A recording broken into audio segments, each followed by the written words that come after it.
Muy buenas tardes. El indicador adelantado de la economía estadounidense sigue apuntando a riesgos de recesión y estos riesgos van incrementando conforme cada mes se publica un nuevo dato de ley. ¿Qué es el ley? Es el Leading Economic Index que realiza la Conference Board y que está compuesto de 10 subcomponentes económicos que en todos ellos, esos 10 subcomponentes, son indicadores adelantados. En base a esos 10 indicadores adelantados se reagrupan y se hace un índice para estimar a dónde va a ir la economía con un avance de 7 a 12 meses por delante. Por tanto, por eso hablamos de indicador adelantado. La Conference Board también realiza un indicador coincidente, que sería cómo está la actividad económica a nivel actual, y un indicador que lo llaman lagging indicator, que sería un indicador atrasado que nos muestra pues cómo ha ido la economía en el pasado. Bueno, pues el indicador ley, el adelantado, el Leading Economic Index, nos muestra otra caída del 1% en diciembre de 2022,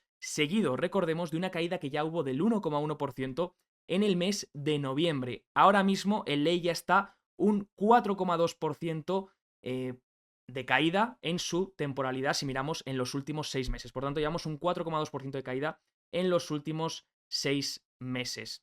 Dice el director económico de la Conference Board, Atam Ozildirim, dice que el ley ha caído fuertemente otra vez en diciembre y sigue señalando riesgos de recesión para la economía estadounidense en el futuro próximo. Por tanto, esto no concuerda tanto con lo que nos están mostrando los datos actuales, como pueden ser indicadores un poco más atrasados, como puede ser el PIB o indicadores laborales, que recordemos todo esto hace más indicación de temas atrasados, ¿no? De datos atrasados que ya han ocurrido. Por ejemplo, esta misma semana tendremos el cuarto trimestre de PIB estadounidense, la primera lectura. Dice también que ha habido como una mezcla entre los datos, ¿no? Entre los diferentes indicadores, indicando indicando alguna contracción a nivel adelantado, pero dice que los indicadores coincidentes, como puede ser el CEI, que sería el Coincident Economic Index, no se ha, por así decirlo, debilitado tanto como el ley debido a el mercado laboral. Temas como, por ejemplo, la tasa de desempleo o los ingresos personales que siguen muy elevados, ¿no? Por tanto, por ahora no ven deterioro en el indicador coincidente a nivel actual porque sigue habiendo datos como el mercado laboral que se mantienen robustos.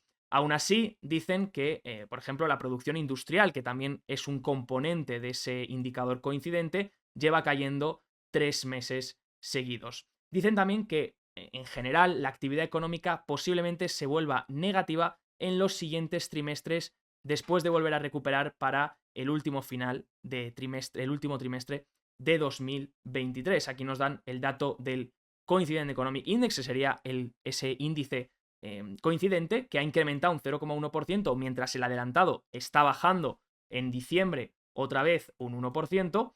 Y si nos fijamos, por ejemplo, en el lagging, que este ya sería el atrasado, el más atrasado de todos, pues sigue incrementando por un 0,3% en diciembre. Por tanto, ahí tenemos la imagen clara. Indicadores atrasados y coincidentes nos muestran una economía que se mantiene robusta, mientras los indicadores adelantados del ley nos están mostrando que posiblemente tengamos baches en el camino. ¿Cuándo? Pues de aquí a varios meses, ya que el ley suele ir por delante unos 7 meses en adelante aproximadamente, de 7 a 12 meses. Fíjense aquí en las 10 categorías del ley, podemos ver las que más han hecho bajar el índice durante este mes de diciembre. Vemos que sobre todo pues, el tema de las expectativas de los consumidores en cuanto a las condiciones empresariales, el ISM, el PMI, en este caso en cuanto a los nuevos pedidos, también contrayéndose, los permisos de construcción también llevando bastante a la baja este mes el índice ley, ¿no? Como hemos visto, por ejemplo, tema inmobiliario, los nuevos permisos de construcción, los inicios de vivienda están bajando durante los últimos meses y también vimos bajar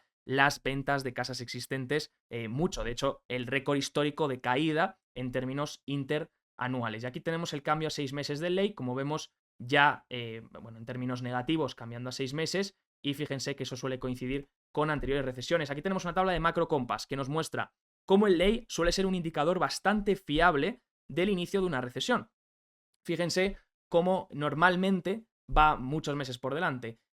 Por ejemplo, 8 meses por delante, 3 meses. En 1974 tuvo 3 meses adelantado, en 1980 y 81 lo hizo 8 meses por delante, en 1990 8 meses también, en 2001 5 meses, en 2008 hasta 15 meses lo hizo por delante de la economía y en 2020 5 meses. Recuerden que además el ley es un indicador adelantado y la Enver, que es, por así decirlo, la Oficina de Investigación Económica estadounidense, que es la que certifica cuando entramos en recesión, suele ser bastante atrasado, ¿no? Suele ser su categoría de recesión, o cuando ya dictaminan que estamos en recesión, suelen hacerlo bastante tarde. Por tanto, si combinamos eso, que un indicador es muy adelantado y que la oficina que nos va a decir, o el organismo en este caso que nos va a decir cuándo estamos en recesión y cuándo no, suele tardar bastante en pronosticar que estamos en recesión, pues ahí tenemos un combo que es bastante peligroso, porque posiblemente la recesión se anuncie mucho más tarde de lo que ya estemos, o mucho más tarde de lo que los indicadores obviamente adelantados